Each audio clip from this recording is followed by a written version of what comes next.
सबको कि आज हमारे देश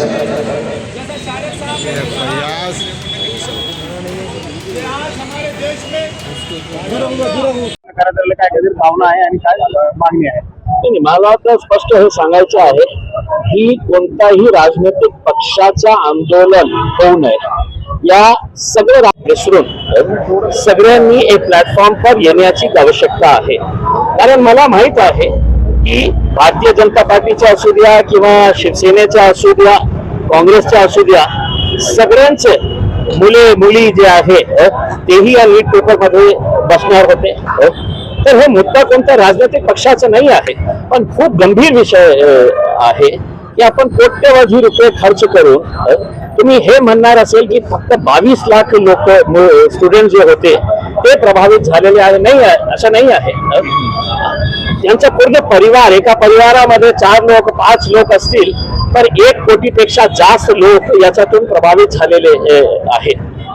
एक्झाम संपल्यानंतर सगळ्या परिवारांचं एक प्लॅनिंग असतं की माझ्या मुलीने मागच्या 4 वर्षापासून इतकी मेहनत केलेली आहे, माझ्या मुलाने इतकं मेहनत केलेला आहे, आज शेवटच्या दिवशी, एक्झामच्या शेवटच्या दिवशी आपण चला कुठेतरी बाहेर फिरायला जाऊ करके ट्रेनचे बुकिंग, फ्लाईटचे बुकिंग करून घेतलं, हॉटेलचे बुकिंग, हे पैसे त्यांना परत मिळणार का? नाही मिळणार ना. याची जबाबदारी आता सरकारची आहे की जे जे लोकांनी याच्यासाठी पैसे भरलेले आहे ते पैसे सरकारने परत करावे. आणि ज्या कोचिंग साठी या मुलांनी मुलींनी जिथे जिथे जे जे पैसे त्याच्यावर खर्च केलेले आहे ते पैसे एक एक मुलांना, एक एक मुलींना परत करण्याची जबाबदारी हे सरकारची आहे. खूप सारे गरीब घरांचे मुला मुली आहे, खूप सारे. आता मला कालच एक फोन आला होता की साहेब आमच्या स्टडी सेंटर मध्ये असे अनेक मुले मुली आहे की ज्यांना जेवण्यासाठी त्यांना खूप कष्ट करावं लागतं. आता पुन्हा 1 महिन्यासाठी तुम्ही किती सोयीस्करपणे सांगितलं की ठीक आहे या दिवशी आपण येतो पुन्हा हे घेऊ करके, पण इतकं सोपं नाही. एक अकाउंटेबिलिटी फिक्स होण्याची खूप आवश्यकता आहे. किती मोठा माणूस असू द्या, त्याच्यावर कारवाई होणं खूप गरजेचं आहे. आणि दुसरं म्हणजे हे जे पेपर फुटण्याचा प्रकार सामने आलेला आहे ते कोणत्या या देशाची पोलिसांनी बाहेर काढली नाही, सरकारने काढली नाही, प्रशासनने काढली नाही, आपला गुप्त विभाग जे आहे त्यांनी काढलेली नाही आहे. मुलांनी स्वतः हे बाहेर काढले जेव्हा त्यांना कळलं की मी इतकं कष्ट करून, इतकी मेहनत करून मागच्या 5 वर्षापासून आणि माझ्या एका मुलांच्याकडे व्हॉट्सअपवर ते पेपर येतो, ते क्वेश्चन्स येतो, म्हणून मुलांनी हे काढलेले आहे. म्हणजे टोटल फेलियर जे आहे ते सरकारच्या, प्रशासनाचं आहे. आणि अशा वेळी जेव्हा अपेक्षा हे आहे की देशाचे पंतप्रधानांनी इथे थांबायला पाहिजे होते, सगळे 22 लाख मुलांना तुम्ही दिल्लीला बोलवायला पाहिजे होते, त्यांचा पीठ थपथपाना चाहिए था. लेकिन आज ऐसा हाथ घुमा के चले हैं एक अरब शेख के गले मिलने के लिए. ऐसा लग रहा था अगर 2 कदम और दूर रहते थे ना तो मोदी जी उड़ के चले जाते थे, इतनी मोहब्बत जता रहे थे. उनको मोहब्बत अगर जताना था तो इस देश के नौजवानों से, लड़कों से, लड़कियों से जताना चाहिए था. अरब दिख गया कि दोनों हाथों को ऐसा फैला के जा रहे थे जैसा मानो कितने वर्षों के बिछड़े हुए अमर अकबर एंथोनी के 2 भाई है करके. मगाशी तुम्ही नीट निदाक आणि रायमिंग जो एक उदाहरण दिलं, हे पण काय ते उदाहरण? क्या है कि जब देश का पूरा सिस्टम ही आप निदा के पीछे लगा देंगे, आप मतीन के पीछे लगा देंगे तो आपको मेडिकल के ऊपर वक्त देने का समय कहाँ रहेगा? अगर आप निदा के पीछे रहेंगे तो नीट के ऊपर वक्त देने का आपके पास कहाँ? आप तो पूरे प्रशासन को, पुलिस को बोल रहे हैं कि नहीं जाओ, निदा के पीछे लग जाओ, मेडिकल का कोई लेना देना नहीं है करके. तो ये जो चीज है, अब मैं यहाँ के नेताओं से ये पूछना चाहता हूँ कि ये राजनीतिक मुद्दा है जो हर रोज 3 घंटे 4 घंटे बड़बड़ कर रहे थे टीवी के सामने, यहाँ पे आए छत्रपति शिवाजी महाराज के पुतले के सामने शपथ लेकर इतनी बड़ी अपनी राजनीति करने वाले लोग क्या आज जरूरी नहीं समझते हैं इसके अंदर भूल जाए कि किस पक्ष के तुम है करके? आओ, हम तुम्हारे पीछे खड़े रहेंगे. ये शहर का, ये जिले का, ये देश का हर नौजवान तुम्हारे पीछे खड़े रहेगा. लेकिन उस वक्त जब तुम्हें सच बोलने की हिम्मत तुम्हारे अंदर पैदा होगी उसमें. लेकिन तुमको तो नहीं है, तुमको तो राजनीति के वक्त में ही ये लोग सब काम में आते हैं करके. सर, नीट पेपर फुटी प्रकरणी पी.डी. कुलकर्णी आणि माधुरी वाघमारे, मनीषा वाघमारे यांना जे आहेत तर अरेस्ट करण्यात आलेली आहे. त्याबद्दल काय? देखिए, आपको ऐसा लगता होगा इस देश के अंदर कई उदाहरण है कि जहां पर कहीं लॉ एंड ऑर्डर ब्रेक हुआ है तो मंत्री इस्तीफा देता है. आर पाटिल का इस्तीफा क्यों लिया गया था?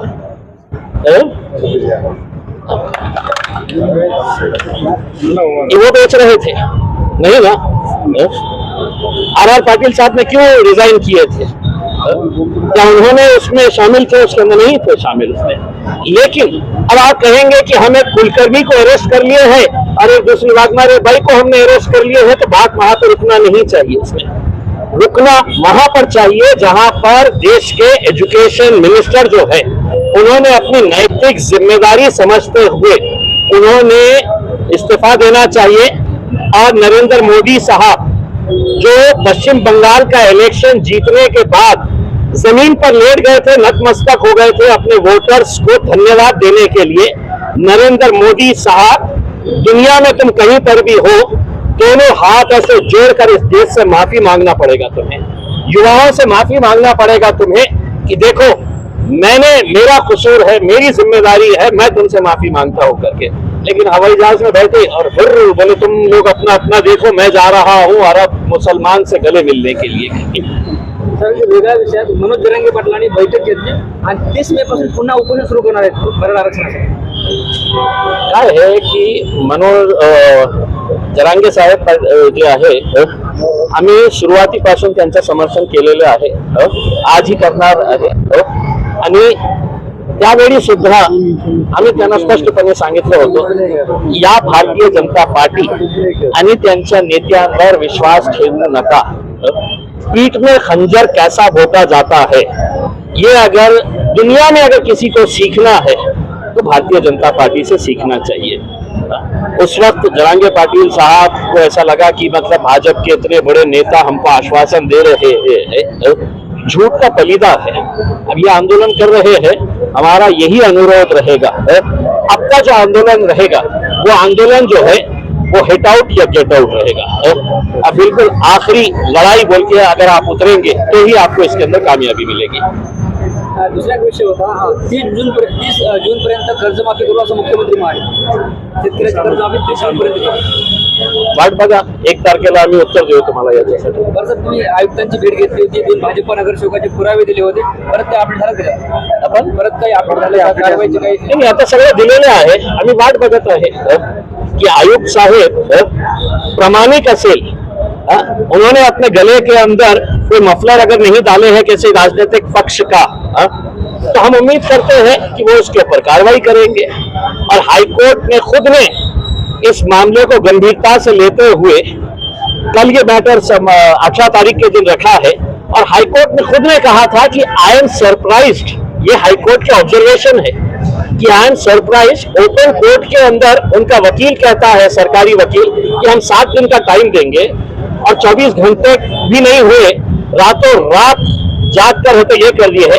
अब मैं उन अधिकारियों को ये कहना चाहता हूँ, कटघरे में तुम्हें रहना है, ना तो वो मंत्री आने वाला है तुम्हें बचाने के लिए और वह ना नेता जिसकी गुलामगिरी करने के लिए, जिसकी चाटुगिरी करने के लिए, जिसको खुश करने के लिए तुम्हें तो बुलडोजर लेके पहुंचे थे. अब वो नेता नहीं आएगा, कोर्ट के अंदर तुम्हें ही घसीटा जाएगा और सवाल तुमसे ही किया जाएगा. पालकमंत्र्यांनी सुद्धा एक पत्र दिले मुख्यमंत्र्यांना की SIT चौकशी करावी, तर तुमच्याही नावाचा उल्लेख करण्यात आला. पालकमंत्र्यांना सांगा थोडंसं नाही का पेपर वाचत जा किंवा आपल्याकडे असं PA ठेवा की जे तुम्हाला खरं काय आहे ते सांगतील. SIT ऑलरेडी फॉर्म झालेली आहे. आता या माणसाला असं वाटतं की नाही वेगळी SIT करायला पाहिजे. आता ते काय आहे, मुख्यमंत्री स्वतः जेव्हा पत्र वाचलं असेल ना तो हंसे होंगे देख के कि यार एकनाथ शिंदे को और कोई मिला नहीं था कि ऐसे बंदे को जिसको मालूम ही नहीं है कि SIT फॉर्म हो चुकी है आणि याचं इन्व्हेस्टिगेशन सगळं SIT करत आहे.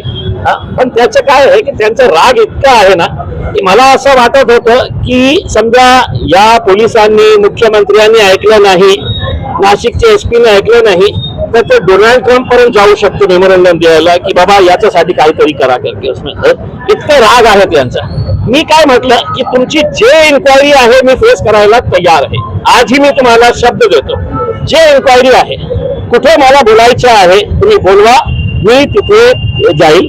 पण एक पत्र लिहा ना साहेब की माझे जे 4-5 प्रकरण आहे त्या प्रकरणाची ही मोठी चौकशी करा करके उसमें या पत्र तुम्ही लिहायला तैयार नहीं आहे मतलब कुछ ना कुछ तो दाल में काला है कहीं ना कहीं तो डर सता रहा है उनको ऐसा लग रहा है कि इम्तियाज जलील को अंदर भेज डालो उन्हें हर्षित जेल में बैठे रहेगा तो मैं और 2-5 प्रॉपर्टीज बना लूंगा करके हाँ आता ऐसा पुनः सर नीट के एक छात्र ने जो है आत्महत्या कि अगर एक लड़का या एक लड़की ने भी नीट की जो एस्पिरेंट थी अगर उसने आत्महत्या की है तो इसका आत्महत्या का दोषी जो है वो इस देश के एजुकेशन मिनिस्टर होना चाहिए देश के पंतप्रधान होना चाहिए और एफआईआर अगर किसी पर रजिस्टर होना चाहिए तो हुकूमत के लोगों के ऊपर जिनकी जिम्मेदारी है ये सब करने की उसमें आप कहेंगे कि नहीं साहब हमने तो कुलकर्णी साहब को अरेस्ट कर लिए है करके उसमें कुलकर्णी साहब आपके खेल के अंदर एक छोटा सा मोहरा है वो भाई जिसको आप अरेस्ट किए हैं वो छोटी सी मोहरा है इसके अंदर वो जो बड़ा षड्यंत्र है वो जो बड़ी साजिश है वो तो सब आप ऊपर से खेलने वाले लोग हैं